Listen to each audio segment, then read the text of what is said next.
अंबेडकर ऐसे अकेले नेता हैं जिनसे आज के नेता वाकई डरते हैं। उनकी हर बात को इस तरह से पेश करते हैं या सुनते हैं जैसे कुछ हो जाए, चुनौती नहीं देनी है। जबकि अंबेडकर खुद ही नायक पूजा के खिलाफ लिख गए हैं और कहते हैं कि इससे नष्ट हो जाता है समाज और लोकतंत्र। अब दूसरा प्रसंग जिसमें गांधी जी से अंबेडकर पूछते हैं कि कांग्रेस हमारे आंदोलन का विरोध क्यों करती है और मुझे देशद्रोही क्यों कहती है। देशद्रोही से याद आया, हमें तो लगा कि आजकल ही शुरू हुआ है, लेकिन इसका इतिहास देखिए कहां कहां है। इसके जवाब में गांधी कहते हैं कि आप सबसे बड़े देशभक्त हैं। तब की बंबई विधानसभा में बोलते हुए डॉक्टर अंबेडकर कहते हैं, ये एसआर दारापुरी साहब ने हस्तक्षेप.com पे लिखा है।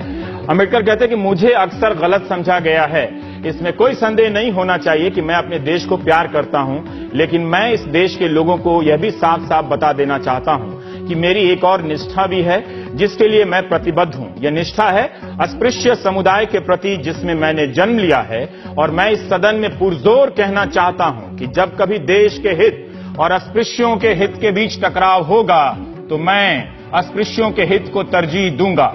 अगर कोई आतताई बहुमत देश के नाम पर बोलता है तो मैं उसका समर्थन नहीं करूंगा।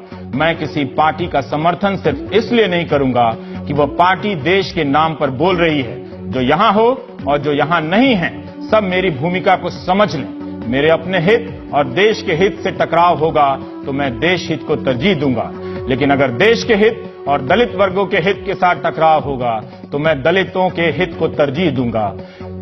सोचिए, आज तो पार्टियों में दलित नेता अपने हितों को छोड़ देते हैं पार्टी निष्ठा के चलते, लेकिन डॉक्टर भीमराव अंबेडकर क्या कह रहे थे। कल अगर कांग्रेस